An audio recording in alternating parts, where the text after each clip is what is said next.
Bueno, lo importante en la definición de orden social es precisamente entender lo que es un orden.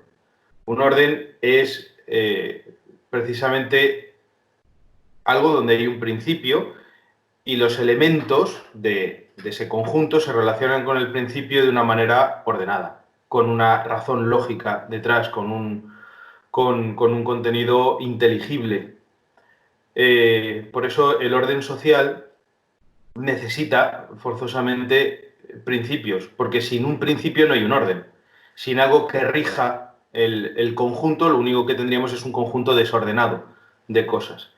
Y los principios pasan desde principios morales, principios de orden lógico, racional, pero también hay principios personales. En una sociedad tiene que haber un principio que sea, por ejemplo, si hablamos de un conjunto de personas, tiene que haber una persona que sea el principio y el resto de personas se ordenen a él.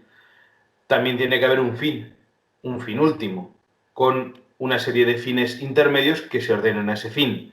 Es decir, siempre el orden necesita precisamente eso, una ordenación, una tendencia hacia. Por eso no se pueden establecer normas vacías, como decía Kant, por ejemplo, ¿no? Pretender una moral que sea solamente una estructura racional, como si se pudieran aportar, pues eso, estructuras, que eso es muy típico de lo que ha hecho la teoría pues, política moderna, una estructura que por el hecho de cumplirse uno la llena de cualquier tipo de contenidos y entonces ya es válida, ¿no? Por ejemplo, la idea de que si algo se decide democráticamente, por haber sido elegido democráticamente, entonces ya es bueno. Porque eso pues, responde a ese esquema, ¿no? De un principio formal. En realidad, si hablamos de un orden social de personas humanas, con naturaleza humana, lógicamente ya hay un contenido, y el contenido es el ser humano, que tiene unas tendencias, unos fines propios, bueno, pues es una naturaleza constituida. De tal manera que para que se dé ese orden, esa ordenación entre los distintos elementos que están ordenados a un fin, que tienen una naturaleza concreta, pues hay que hablar de principios concretos. Entonces, ¿qué principios rigen el orden social? Bueno, pues ahí tenemos, si nos hablamos, por ejemplo, de la acción política, pues la Iglesia ha sentado lo que llaman los principios no negociables, por ejemplo, ¿no? Del orden político. En las leyes, en la intervención de la sociedad, tiene que darse una serie de principios que no pueden faltar, ¿no? Pues, pero luego, digamos que la moral del examen de la naturaleza humana, pues nos saca toda una serie de órdenes. Por ejemplo, la ley natural, ¿no? La ley natural responde a las tendencias naturales que tiene el hombre de acuerdo con su propio ser natural. El ser humano, que tiene una naturaleza que por un lado es animal, tiene una tendencia, por ejemplo, a mantenerse pues eso, en la vida. Bueno, Santo Tomás empieza siempre desde el mismo ser, ¿no? A mantenerse en el ser, luego en el orden animal sensible a, pues eso, a alimentarse, a reproducirse de una manera concreta, que para nosotros es la procreación, y luego en el orden racional, que es el superior, a conocer la verdad. Todo este tipo de cosas tienen que estar dentro de este orden. De tal manera que la sociedad no puede estructurarse con eso, con una especie de estructura vacía que la haga buena por el hecho de que se conserve esa estructura, sino que es necesario poner principios concretos. No puede hacerse una moral vacía, sino que tiene que haber una moral, lo que llamaba Kant, una moral material, una moral con principios. Pero es que esos principios brotan de la naturaleza humana. Lo que él quería sacar de la misma estructura de la razón, y porque para él eso es lo que es la realidad es la razón humana. Nosotros lo que hacemos es ver la naturaleza humana completa, ahí sí, atendiendo, por ejemplo, a la dimensión corporal del ser humano, y, y extraer esos principios morales que son necesarios para que el hombre sea lo que tiene que ser y llegue a su fin propio. Estas cosas el ser humano las puede conocer en gran medida por la razón, en cuanto a sus fines naturales. Pero claro, para el fin último, para la concreción del fin último, es necesaria la fe. No tanto, o al menos ahí yo tengo esa opinión, no tanto en cuanto al hecho de que el hombre, por ejemplo, esté llamado a ver a Dios. Yo pienso que Santo Tomás, por ejemplo, cuando argumenta esto al principio de la parte moral, de la suma, de la prima secunde, eh, la argumentación que hace es totalmente racional, es decir, el ser humano, por ser una criatura racional, tiene esa tendencia natural a ver a Dios, a conocer a Dios, a conocer el objeto máximo de conocimiento y por lo tanto ejercer sobre él la facultad mayor del hombre, esto ya lo dice Aristóteles, eh, pero además la manera concreta como llega ahí, pues es necesaria la revelación y por lo tanto la fe. Entonces, para mí, para que haya una sociedad verdaderamente humana, es necesario que esté puesta la fe, porque al final, y esto lo dice el Concilio Vaticano II, Jesucristo revela al hombre el misterio del hombre. Para conocer cuál es la auténtica sociedad humana con el hombre tal como es en realidad, hacen falta unos principios sobrenaturales, unos principios de origen revelado, que también tienen que estar en el orden social. De tal manera que en última instancia la auténtica sociedad humana pues tiene que ser la sociedad cristiana, la sociedad en la que el principio hacia el que se tiende es Dios, que se ha revelado y que por lo tanto ha proporcionado unos medios para que el hombre alcance el fin propio, para que la sociedad se ordene hacia esa perfección. Esto hoy, ya digo, por toda esta tendencia formal no se entiende bien o todas las teorías políticas modernas lo repelen, pero la última vez que yo creo que se ha construido una sociedad bien, una sociedad realmente humana que es la evangelización de América, todos los que estaban participando, digamos, teóricamente, elaborando pensamiento teórico sobre cómo construir una sociedad, lo tenían clarísimo y tenían claro que lo que tenían que hacer, o sea, formar en América una sociedad que estaba prácticamente en un orden natural, además, pues eso, culturalmente, en muchos casos, la selva, por ejemplo, muy atrasado a nivel cultural en el tiempo, formar una sociedad sana para que el hombre pueda alcanzar este fin último propio con la propuesta abierta de los valores cristianos, pues de los principios revelados que verdaderamente hacen al hombre ordenarse su propio fin y constituir una sociedad sana que responde no solamente a su naturaleza humana con todas estas cosas que he dicho al inicio, sino además a ese fin último alcanzado por los medios que proporciona la revelación. Yo creo que todas estas cosas, dicho muy brevemente, tienen que estar incluidas en estos principios que se deben buscar, que se deben poner para que se construya un orden social justo y adecuado al hombre.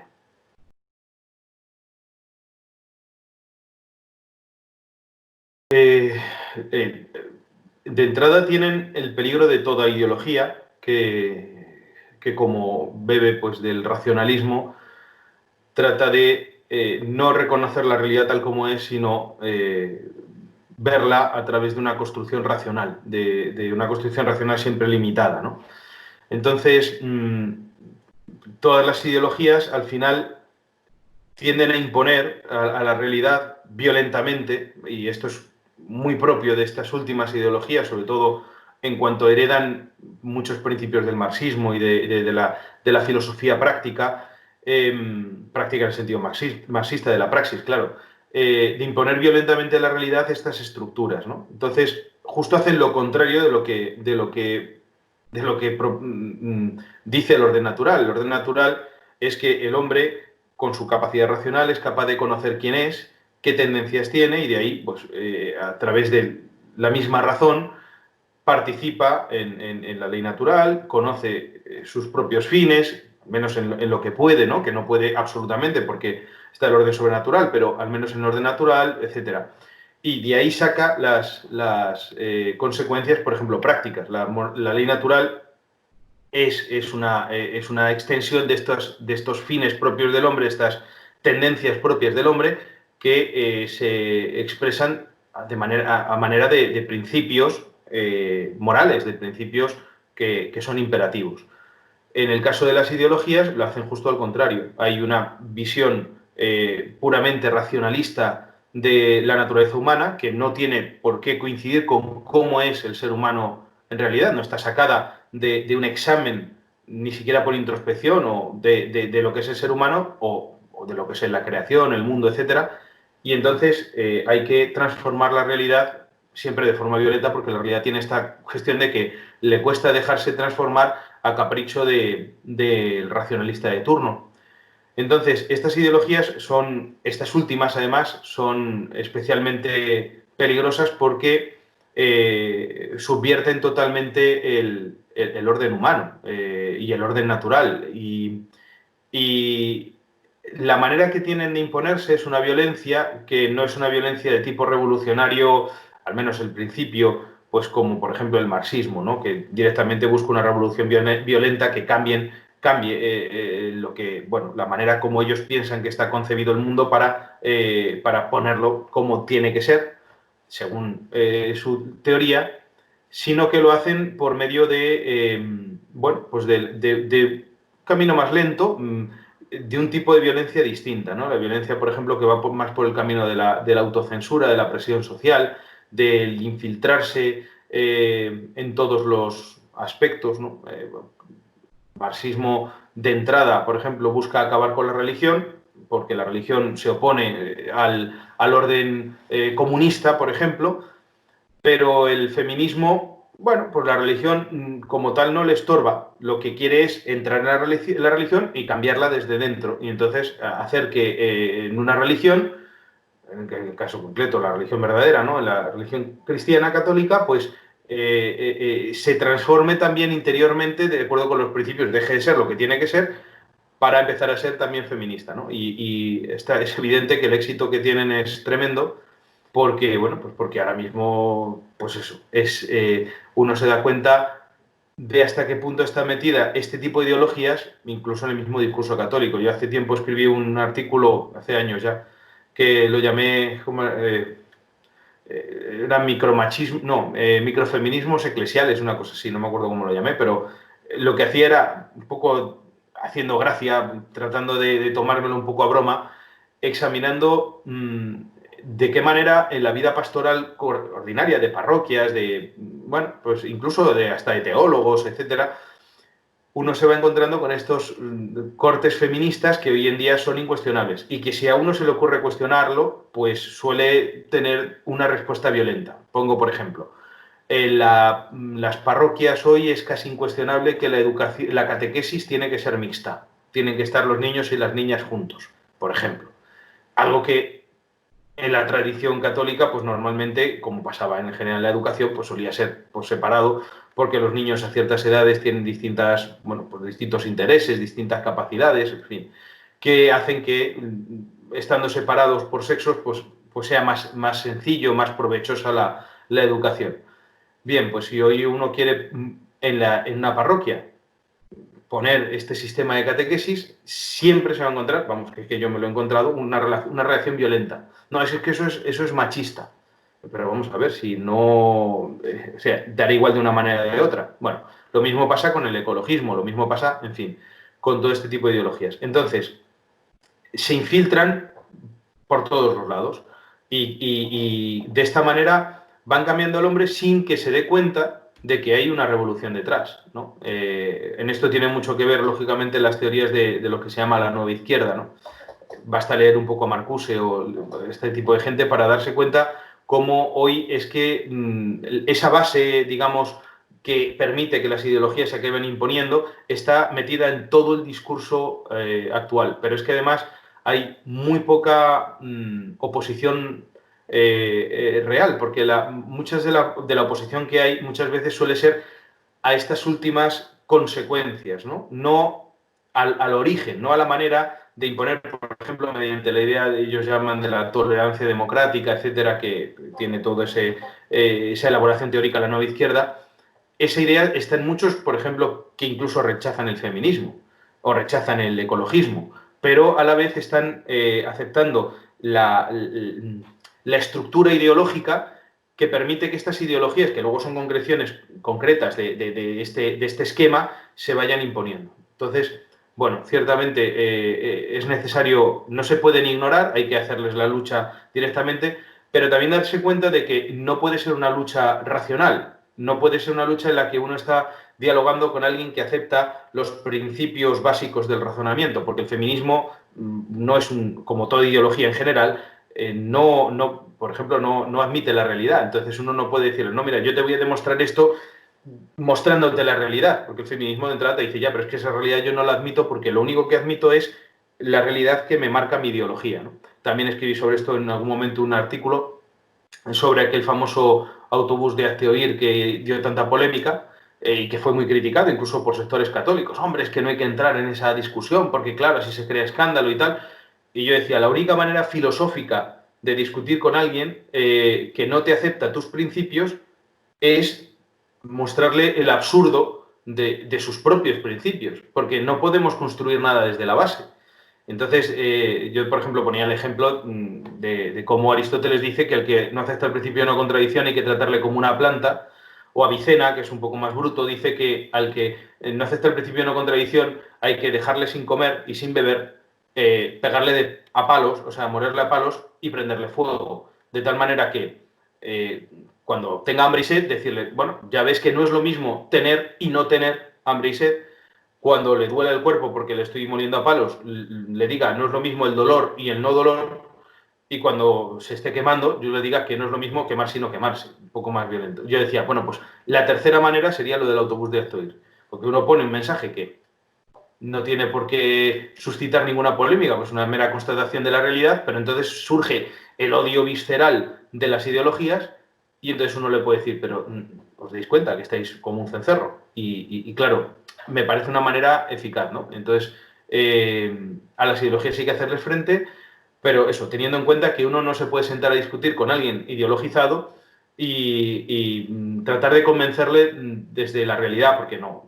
O sea, la única manera es directamente apelar a las contradicciones, por lo que se hace en sentido clásico, la reducción al absurdo, y al final darse cuenta cómo hacia ciertas proposiciones que no tendrían por qué tener nada de problemático, porque son constataciones de la realidad, la persona ideologizada reacciona con violencia y sale, digamos, sale de sus casillas, digamos.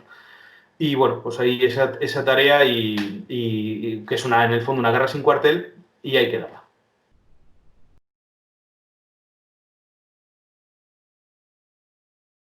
Bueno, es un tema complicado porque yo soy bastante crítico con la mayoría de las propuestas o de las estrategias a seguir para esto. De entrada pienso que el orden social justo, bueno, que es el querido por Dios, que, como he dicho desde el principio, tiene que ver, por un lado, con el orden natural, el orden de la ley natural del hombre como criatura, y por otro lado, pienso que la sociedad cristiana es la única manera de que eso se dé, y además se dé, pero con lo que supone de fin propio del hombre y por lo tanto la sublimación y la perfección de este orden meramente natural que creo que no se puede dar de por sí, que no puede ser una sociedad meramente natural, sino tiene que ser una sociedad cristiana positivamente. Pienso que solamente se puede llegar a esto de la misma manera que se expande la Iglesia, que es mediante la predicación y la construcción de una sociedad. No se puede hacer, creo, mediante el orden político de lucha partidista. O sea, como si este orden político, claro, aquí hay siempre la confusión de los términos, porque político para mí es social, es un sinónimo. Entonces, pero me refiero al orden, digamos, de estructuras del Estado, y por lo tanto asumiendo ahí toda la carga de la modernidad y de las teorías políticas modernas, como si desde ahí pudiera surgir o pudiera crearse una sociedad. No, la sociedad se crea de otra manera. La sociedad se crea desde las instituciones naturales, desde las relaciones entre los hombres.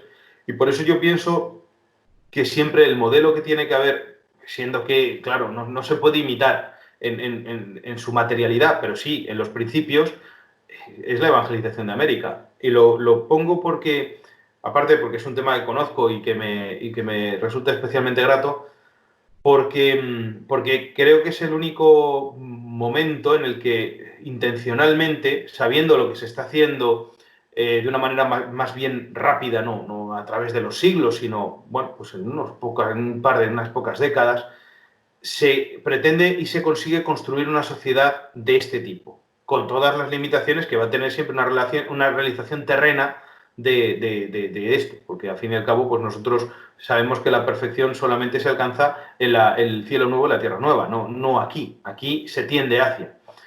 Pero cuando uno ve lo que se pensaba, por ejemplo, en el siglo XVI, cuando se estaba estructurando cómo coger a un grupo de gente que no conoce cosas básicas de la misma cultura humana que en Europa ya pues, se tenían como normales, que tampoco, por supuesto, conoce la fe, y llegar a formar con ellos una sociedad sana para ellos, no una sociedad para españoles o para europeos, sino lo que se llamaba entonces los pueblos de indios, las reducciones, ¿no? Donde hay una república de indios que ellos llaman así, es decir, donde ellos, de acuerdo con su propia cultura, con su propio ser, pero lógicamente una cultura que ha sido ya iluminada, que ha sido transformada por la fe cristiana en un proceso que sí que se presumía que iba a ser largo, pudieran ir desarrollándose hacia esto, hacia ese estado pues, donde se dieran lo que se llama en el fondo el bien común, pero el bien común natural y el bien común sobrenatural, o sea,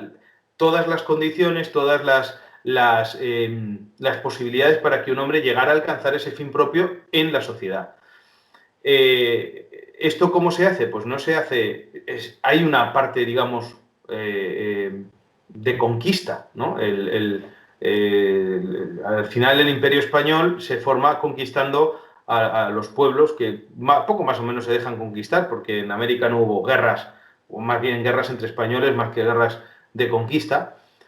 Pero toda esa tarea se va a realizar siempre mediante la palabra, la predicación, el ejemplo. Yo tengo por aquí, por ejemplo, el sermonario de José de Acosta, que es uno de mis autores que yo he estudiado, que es un librote, esto es un facsímil, por ejemplo, donde él escribe un montón de sermones mandados por el Tercer Concilio Limense para que los predicadores puedan enseñar a los indios pues la fe. En un catecismo que se ve hecho maravilloso, que podría estar horas hablando de él y no es plan, que está escrito en castellano, en quechua y en aymara, ¿no? Él lo escribe en castellano y luego se lo traduce en un equipo de traductores jesuitas, con Blas Valera, etc. Y claro, con esto es como con lo que se funda la sociedad, porque les están explicando, ojo, no solamente los contenidos de la fe. La primera pregunta del catecismo mayor es ¿qué es el hombre? No es qué es Dios, que era el catecismo romano, por ahí empezaba. El catecismo de Acosta empieza por explicar qué es el hombre. Entonces, se construye una sociedad de esta manera.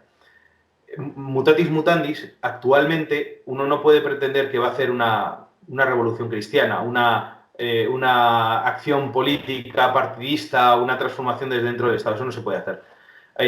Se ha perdido tanto tiempo, estamos hablando no solamente de décadas, no pensemos en España, es que claro, como bueno, pues llevamos 60 años de que se ha renunciado a la fe católica en la sociedad, pero antes no, es que llevamos ya siglos, prácticamente desde la Ilustración,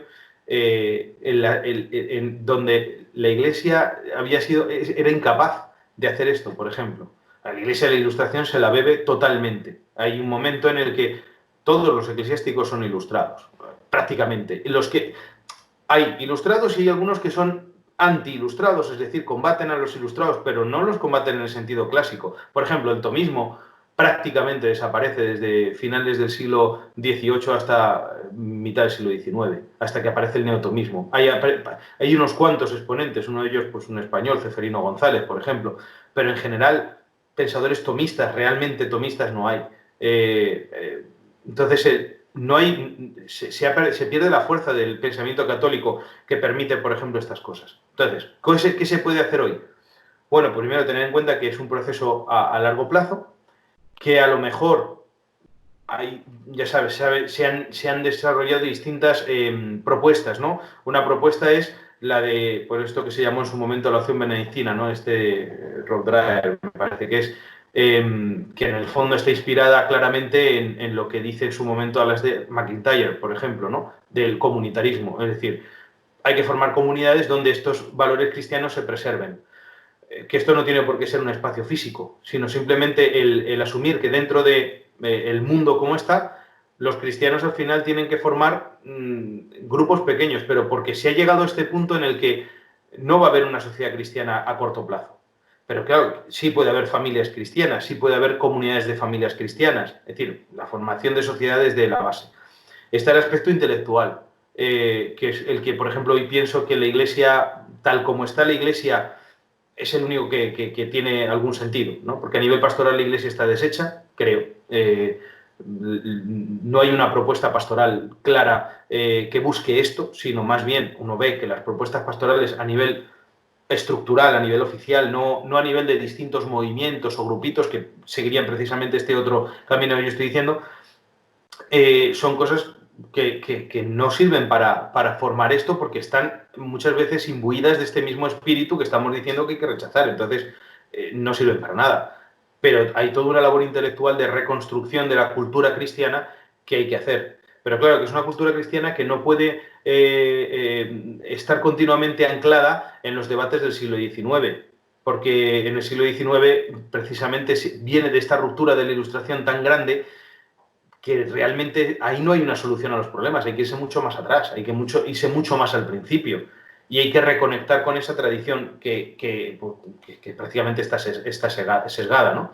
¿Qué más se puede hacer? Bueno, no se debe renunciar, aunque eso no es el motor, digamos, en el que se puede hacer esto, a la acción política, efectivamente. O sea, eso no quiere decir que uno se vaya a esconder y que los cristianos no tengan que estar en la vida pública.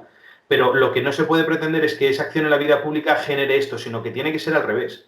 Tiene que ser el movimiento social, intelectual, de vida, incluso de vida espiritual, el que genere que luego se vayan dando acciones en la vida pública. Es decir, la sociedad que se construye al final desde abajo, que es como se ha hecho siempre. Como, insisto, en América se pensó. No se puede llegar uno y poner unas estructuras desde arriba y pensar que tiene que funcionar. La primera labor que hay que hacer es desde abajo, es formar un hombre que es capaz de vivir en una sociedad que tiene unas herramientas, unas estructuras, unos elementos que le permiten desarrollarse hacia lo que tiene que ser.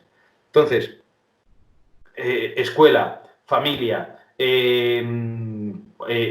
universidad, todo este tipo de cosas que tienen que ir funcionando desde el punto de vista explícitamente cristiano y con este objetivo. Y bueno, pues yo soy un poco, bueno, me falta aquí un poco de esperanza en ver por dónde se puede ir, porque veo que los católicos en general que tienen muchas de estas cosas claras, cada uno hace la guerra por su cuenta. Y esto no puede ser, porque el enemigo es un enemigo común y como no haya una unión clara, pues entonces el reino dividido no puede subsistir, ¿no?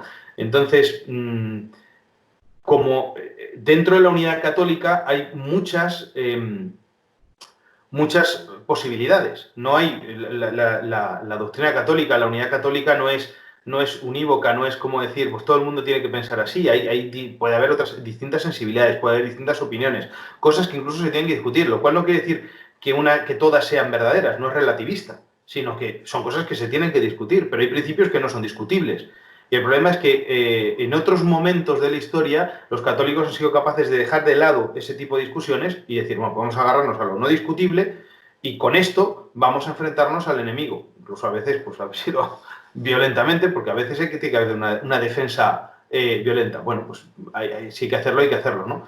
En este caso, posiblemente no es el momento de algo violento porque yo creo que no traería ningún bien y además es una cosa que no tiene sentido práctico ni siquiera, no sé, moral, sino a nivel de esta construcción intelectual. Hay que dejar de cosas que son discusiones de escuela y ponerse a hacer una propuesta clara todos los que más o menos pensamos estos principios de una. Porque es que si no, pues eso, pues en el fondo la modernidad, que sí que parece muy multiforme, muy variada, en realidad tiene un contenido, como decíamos, esas estructuras básicas que son unívocas y que se proponen con fuerza, aunque luego sus realizaciones sean distintas. Nosotros, en cambio, pues nos presentamos fragmentados en esta batalla cultural.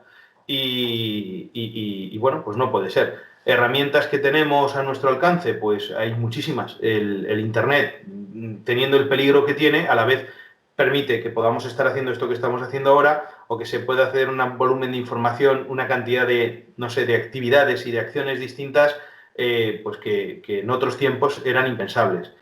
Entonces, bueno, pues yo lo único que haría es animar a que se vaya construyendo por este camino, con las distintas iniciativas, pero siempre en este sentido de que tiene que ser un movimiento unido hacia la construcción de una sociedad cristiana desde la base, y bueno, con una tarea que será lenta o no, nunca se sabe, porque Dios tiene sus maneras de hacer las cosas, pero que ciertamente tiene que ir con un proceso, y ese proceso tiene que ser empezando desde la base, formando personas que constituyan sociedades, y esas sociedades vayan pues eso, creciendo, expandiéndose y generando estos modelos de sociedad, de convivencia, bueno, pues que realmente puedan transformar la sociedad. Luego ya la acción política deberá surgir de ahí.